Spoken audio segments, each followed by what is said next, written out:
وعلیکم السلام ورحمۃ اللہ وبرکاتہ۔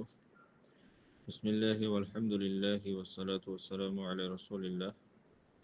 اما بعد، آپ نے کچھ سوالات بھیجے ہیں۔ پہلا سوال ہے ایک طالب علم کی طرف سے۔ پہلا سوال یہ ہے کہ کیا نماز تراویح میں ہر دو رکعت کی ابتدا میں ثنا پڑھنا ضروری ہے یا نہیں؟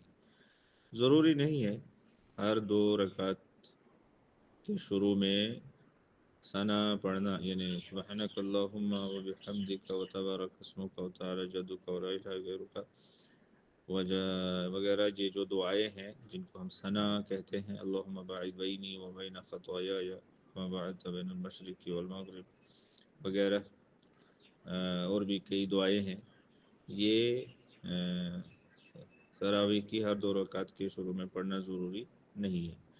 اگر امام صاحب پڑھنے کا موقع دیں تو پڑھ لیجئے، اگر پڑھنے کا موقع نہیں دے رہے امام صاحب تو نہ پڑھے، اور امام کی اقتداء کرتے ہوئے جیسے امام سورہ فاتحہ پڑھے ابھی پڑھیں اور پھر قرآن سنیں۔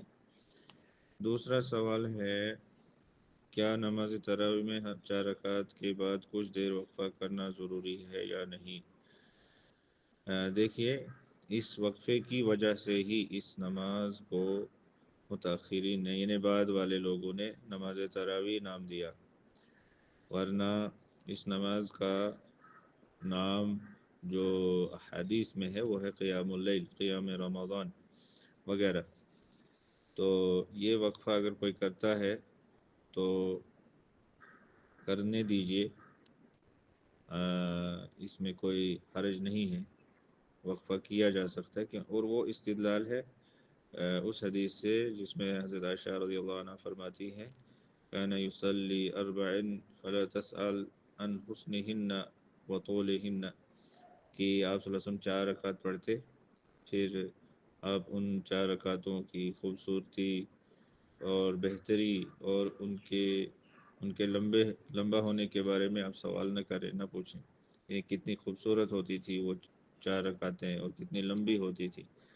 تو اس سے استدلال کیا جا سکتا ہے کہ وقفہ کرنا چاہیے، لیکن ضروری نہیں ہے۔ آپ کا سوال جو ہے وہ ہے ضروری ہے یا نہیں، تو ضروری نہیں ہے۔ اگر کوئی نہ رکے، 1 منٹ بھی نہ بیٹھے، بلکہ 2 رکعت پڑھ کر جیسے امام صاحب جلدی کھڑے ہو جاتے ہیں اسی طرح سے کھڑا ہو جائے تو کوئی بات نہیں، یہ بھی درست ہے۔